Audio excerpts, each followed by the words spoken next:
Hello and welcome to Cult Confessionals. Today I am joined by, Jay Needham. this is our first Professor Spotlight, and sadly will be our last episode of the semester, but we will continue back up next semester. So why don't we go ahead and get into this? So Jay, why don't you tell me just about some of the stuff that you've been working on lately? Anything that's on top of your head right now? Sure. Well, first, I just got to say thanks for the invite to Of course. sit down with you, Sloane. This is going to be fun.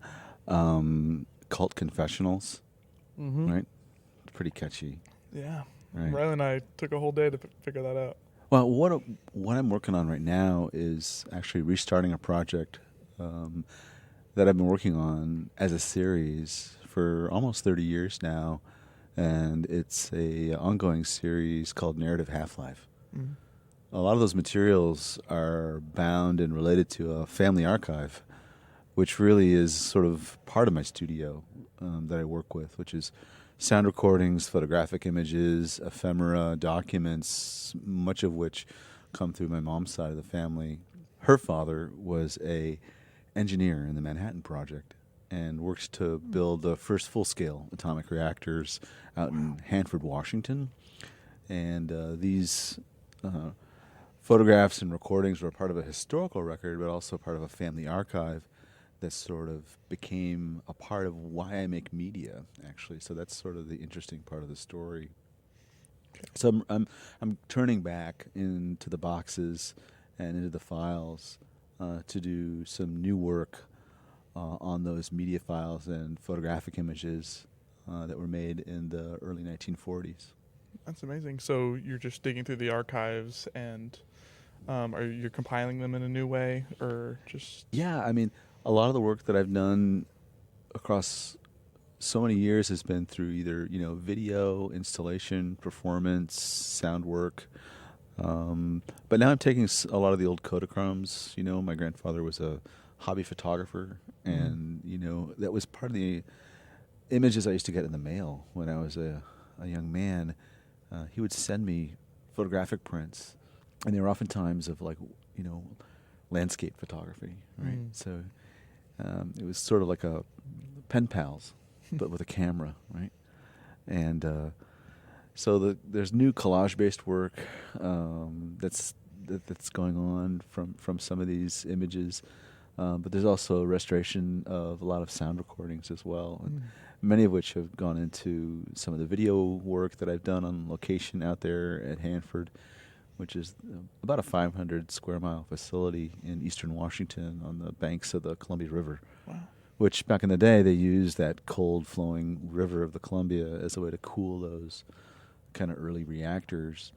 So the site itself I visited a number of times, making videotape work, sound recordings. A lot of that has become material for, memory work and different performance related media work for many years now. So I was just thinking it's very important because the archival process is so delicate. So Yeah, it can be. the Or can be kind of punk, yeah, because right? Like you can be really sacred with it and like clean all the negatives. Or like recently, I was staring down at the light table and a bunch of old chromes were sort of stacked on each other. yeah. So I got my camera and just threw it into McCraw, and I just kind of pulled up several slides at once into the closeness of the lens and began to photograph them right there using the light from the light table as a kind of a backdrop. This in-camera image, which is something you don't hear very much anymore. But that idea that you're shooting what you get, Yeah. which is sort of the old school way of making analog images, that in-camera idea, which can be kind of fun and reflexive and sort of in the moment. And those images, they're not cleaned, right? They're not very sacred. They're kind of dirty and wild and stuff, composites in them and colors and contrast and layers in the image because they're mounted slides in paper, and they're kind of screwed up, right? And they're kind of odd. And I guess you could do all that in Photoshop, but I've so far been doing really minimal, like, quote, retouching on them just because what I'm getting in the camera is sort of actually kind of more interesting than heavily mucking around in Photoshop or some other application on screen. I'm able to get the image pretty quickly, much like being a photographer, right? You know, you're sort of, instead of being out with the camera, you're sort of in with the camera, just staring at your light table. That is really amazing, and the in-camera aspect is really impressive as the process. So I just want to go ahead and also ask, what kind of work are you doing with SIU currently? Of course, you're a professor here, but is there anything that is more standout that you've been working on here? Oh gosh, well I think one of the just one of the aspects that I work on, you know, I've been concentrating some time on our newly emerging foundations program, which has been great, working with a whole group of cohorts, yourself included, kind of entering and coming through our program, which has been super exciting. It's been like a really engaging process of co-teaching and co-learning with our students across the last couple of years. So that's been really exciting to help initiate and be a part of. Yeah. Because I've been able to see people grow and jump into making and thinking about work in whole new ways, right? So that's super exciting. I also do the work of the Director of Graduate Studies here in our program. So I'm sort of the leader of the MFA program along with my colleagues who teach in the MFA program like myself. So that's, you know, a different kind of work because, you know, that's a 3-year program. Those students engaged and enrolled in that program are pursuing a terminal degree in the arts. And as you know, by working with so many of them, you know, they're TAs in our classes, but they're also here like seriously engaged in their own creative research, which varies wildly in a spectrum of diverse practices, from screenwriting to filmmaking, experimental work in sound and performance. And so that's been kind of an exciting thing. This is I guess the end of my second year helping to lead that program, you know, for the university. And we've got 5 new students coming in to the program, so we'll be up to at least, I believe, 13 or so graduates in our MFA program in the fall. So that's kind of exciting. You know, there's a photographer coming in from Iran, and she also does performance work. There's also a really fascinating animator and community media maker. She's coming in from India, as well as several folks from the Midwest who are coming in, filmmakers and photographers. So it's kind of an international cohort joining us in the fall, but also one that has also kind of folks from here in the Midwest as well. Yeah. Sounds like a very great chance for just to have a diverse group with a lot of different ideas in one place. Yeah. One of the other things I do is I edit a journal called Resonance, the Journal of Sound and Culture, which is published by the University of California Press. This is a critical cultural journal. It's a sound studies journal. Right? It's writings and reflections, scholarly work, artists' interviews, activist work as well, that centers around sound in our culture, not just electronic media. And so, you know, that's a very interdisciplinary journal. There's about 34 people at the international level on the ed board for the journal. And this is our 4th year of doing the journal.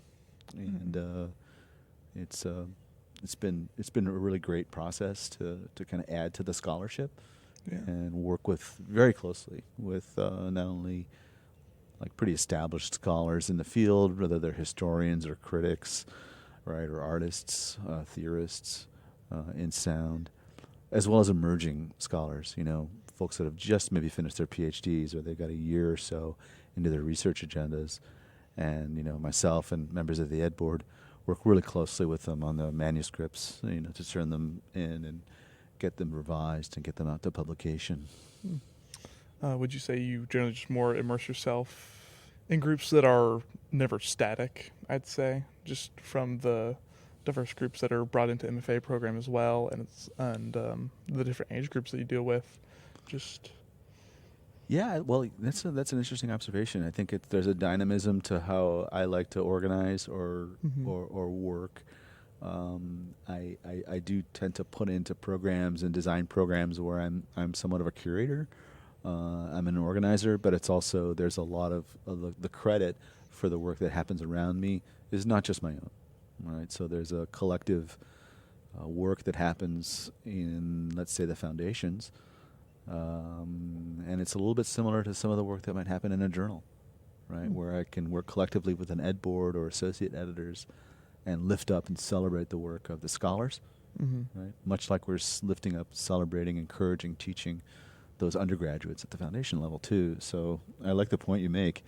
So I do. I tend to work with lots of people, which I think is a nice way to be. It makes for a hell of a schedule, but I mean that's kind of why we're all here and doing important work. Yeah. Asking tough questions, revising important histories, and just kind of passing it on. So if you don't mind, I'd go ahead and ask you this. So thinking about any new project you might tackle or anything that might interest you, what is your like jumping off point to starting something? If there's anything very specific, or if you have like a few things that you do. Oh, just like how I get ideas in the studio? Yes. Or just, yeah. Gosh, I think that's a great question. And some of it comes around some of the ideas that hang from these ongoing projects that sort of haunt me. I mean, I'm not the only person who works this way, somewhat iteratively, or remixing historical ideas, or certainly returning to the family archive, right? I think sometimes, I get a lot of my ideas from listening to sound and music and reading other people's books. I got a lot of fuel for my own fire, and it's not just in the activity of daily life, where I'm reading the news or reacting in this way. I'm also trying to pay attention to the environment and the place on Earth that we live and share. So just even the zone of my backyard is a sort of a fascinating place for inquiry to me, and for the possible sojourn, a place to journey and wonder, not just across a river and out for a mad adventure into a wilder space, but there's kind of an equally wilder space under the rock, outside of my deck. And I want to be sort of aware of that all the time. And I think that there's also these spaces that we share, not only just the spectrum of energies out there in the sound space, but just, there's a breeding pair of hawks that are just, in the other tree.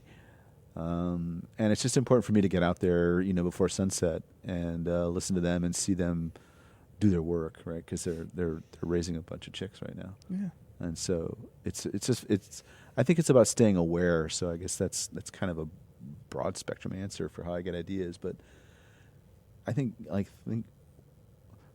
talking to other people, trying out different ideas about projects with people, vetting them in front of your colleagues and friends is a great idea. Just even having a quick coffee and chatting about, project ideas and keeping those things alive. I think I wouldn't be able to keep track of any of that stuff if I learned to journal and keep notes, just kind of paper notebooks. And I would recommend that to anybody. Just buy a decent little notebook. It doesn't have to cost a lot of money, but kind of make it sacred and keep up with the practice of holding on to your ideas, because you'll find that they're, incredibly important to you, and you have to make time to sit and do that work, and it becomes essential. So I think there's a mindfulness to it. I guess that's my other point. It's important to sit and respect your own ideas and give them time to flourish. And if they need a little kick, music might help, coffee or tea along the way. Yeah. But I think a lot of this creative work happens with the people around you. And hopefully then you can get to the point where you can present your work and share it.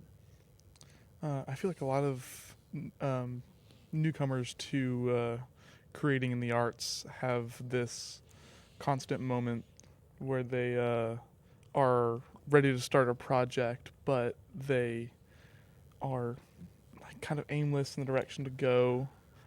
Is there any specific advice, or would you still suggest the mindfulness of just a general idea? For sure. Yeah, I think a lot of people just getting started in making media projects are thinking scope and scale. They're usually thinking, it has to be the killer 20-minute film, or I'm going to make a feature, which is kind of impossible, right? It's like it's a little bit better to just kind of, make a small meal. You don't have to make a feast. And I think it's better to sort of consider why you're making work, alongside how you're making work, which are really good questions to ask yourself constantly. Is, not just the how we're doing things, but why. From what perspectives are they happening historically? What positionalities are apparent? What is being done in the story, right? If it is such a piece. So I think you have to kind of implicate yourself along the way. But I think, the overarching stereotype about creating in the arts is that it's a singular vision, right, that happens in the dark through some massive bolt of lightning or some, spilling of ink on a blank page, and then suddenly you're off and running. And I don't know anybody that works like that. It's either a funky, painful, or fraught process that involves sudden bursts of working on it in a cool way, and then you need to go to sleep and to do other work, and you need to spend time to come back to it. Mm-hmm. So what I guess if I had to give advice to artists, and I guess, we'll just say media artists, but it's really the creative process in general, is that you've got to journal about your ideas. You've got to keep them alive, right? It's like tending a flame. You have to sort of don't let it go out. You have to sort of, whether it's unfunded or funded, it doesn't matter, right? You have to sort of, and talk about these ideas with people, but don't think that you need to scale up to make it relevant or showy. In other words, a bigger screen isn't going to help you very much. I think it's about gesture and time and intent, and I think it's about maybe concentrating on the poetics or the politics of your intention. What do you think a success for a project would be? Oh man, that's like a loaded question. No, man, I don't know if loaded, but yeah, success would be like, I think it's about where you're at, as an author, as a maker of media, right? It's like success would be like, hey, if you really did the history justice, or right, if you were able to, success could be like, wow, nice rack focus, or it could be a lot of stuff. I think that whether it's related to the techne in all fields that we teach in a college like ours, or the craft and how the story is perceived, right? Which is not only just a mise en scène, but it's a kind of authorial voice, it's affect. So how do you develop your voice, and how do you hone your craft? So success to me means that you've done maybe some of those things, but there's a lot of stuff that piles up on the freeway of success. Wow, don't quote me on that. That sounds like a really bad song. Freeway to Success. Freeway to Success, side 1. Thinking about the current new people to creating and authorship, what about your experiences when you were first starting as an artist? Wow, thanks. That's a great question. I kind of started out with my studio in a really funky way because there happened to be a really super broken piano in the basement of a home we moved into in 1970, and I started playing piano just literally because there was a piano in the basement. But I'd always been curious about music making and sound making, really. I was really challenged in the hearing department at a young age, so it made a lot of sense for me to just sort of place my head on the piano and play so that it could sort of, vibe me as well as hear me, And so I began to work with this piano, not only playing it, but since it was kind of beat up and the front was showing, all of its mechanics of an upright piano, right? They sort of tell a story as you operate the instrument, right? And it needed fixing, right? And so there I am with wrenches, stolen from Dad's workshop. And I probably should have never done that, because when you really think a bit about the piano, it's a tension-driven instrument that's waiting to implode, right? It is just an instrument built on tension.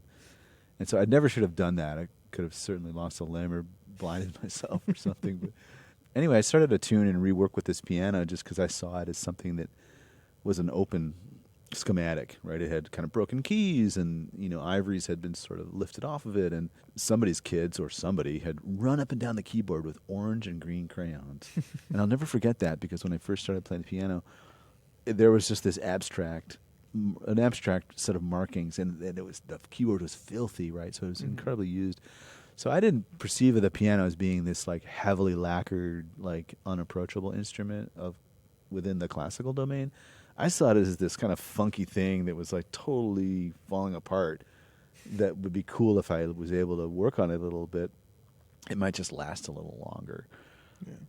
What then expanded out into was sort of making kit-based synthesizers. Like there's this great company I actually looped in on last night. They're called Paya Electronics. No plug, seriously.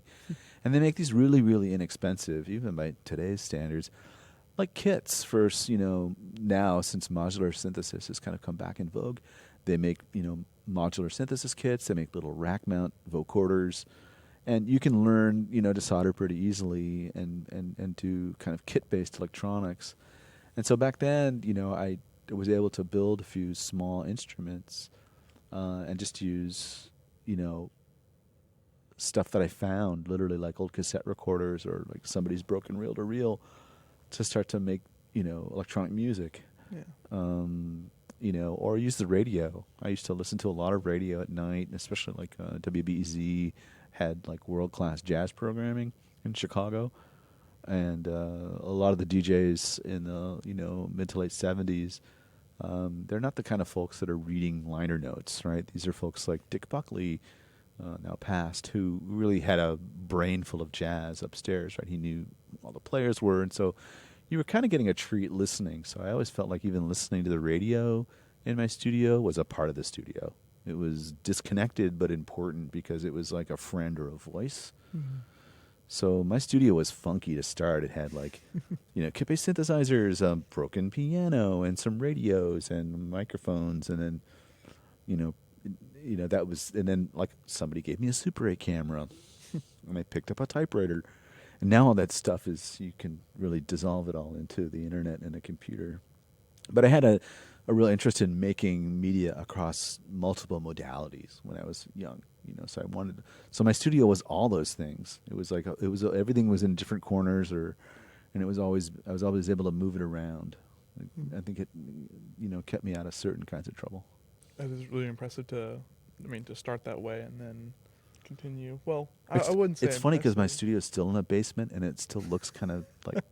I don't actually care what it looks like because it's just the stuff I make is important that comes out of it. But it's just a habitat, right? It's sort of it's a collection of stuff that becomes part of your instrument. For me, it's the whole studio is one big cantankerous instrument. Creating your studio space, I think that really does loop back to the mindfulness that you brought up. Having your own space, I feel, is very important for any artist. And I feel Absolutely. In a few ways there are the dorms at college can kind of smother that, because I know my experience, and this is nothing against my roommate. I love him, but it's a very small room and I have one desk. Right. But it can be tough to create your own space, but I think building that space is valuable. Well said, and I agree. It's an absolutely essential component. And I've come up with a kind of corny term for it. I call it the third space. I know I need to come up with something better, but it's kind of the work. It's like a bad riff on the like work-life balance thing. But I think everybody actually, whether you're quote creative or an artist or not, you need different places to go to do your different work, right? It's not just like gym, home, work, repeat. I think you need a studio. I think, a space. And that studio doesn't have to be, it's not like a recording studio or a painting studio. It's a studio of where you're at, when you're at. Right? But you just need to be able to go there to do your work, whether it's someplace to go and mindfully write and really keep ideas going and or generate new ones, or it's an assembly of various bric-a-brac and stuff that you get to call your studio, which is like, different than a domestic space. It's different than a workspace.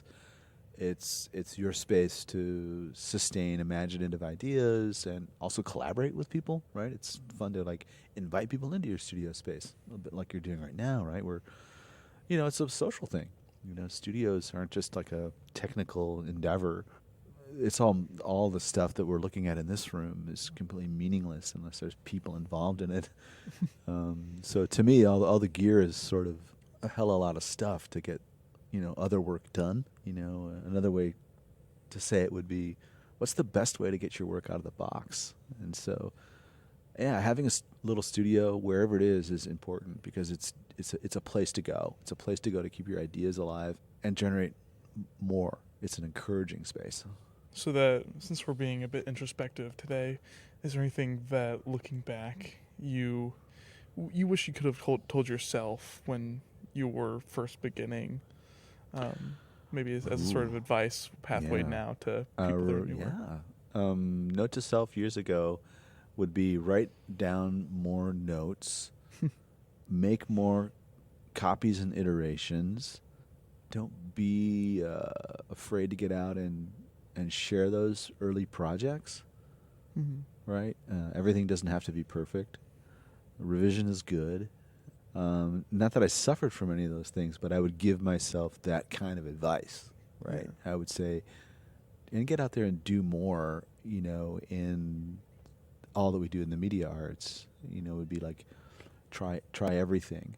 During my early years, I was really focused on just photography and just music, and I probably would have encouraged myself to write more, maybe do more short story writing, and just explore a little bit more in depth, on with the story world. So that's just one thing I would tell myself.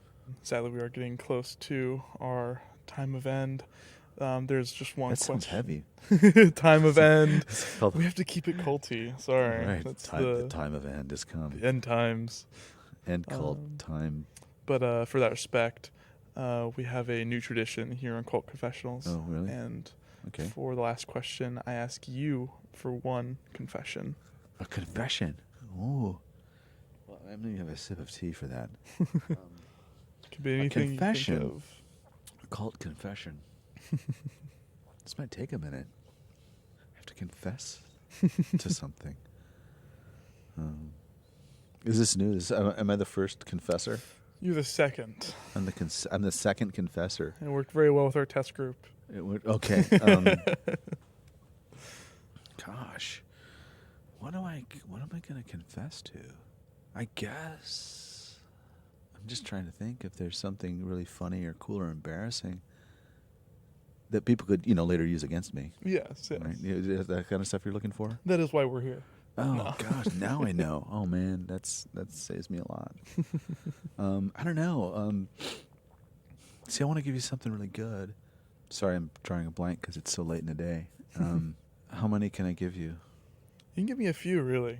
It doesn't have to be one cult confession, but I do at least ask for one. Sometimes it's okay to pee in the yard. I actually agree with that. If you gotta go, you gotta go. All right. That's one. That's one. I mean, not that happens all the time. Yeah, I've been to a few I'm not like a events. yard peer. That's not my thing. But Yeah. and I don't even know if that's a confession. That's just more like lifestyle choice.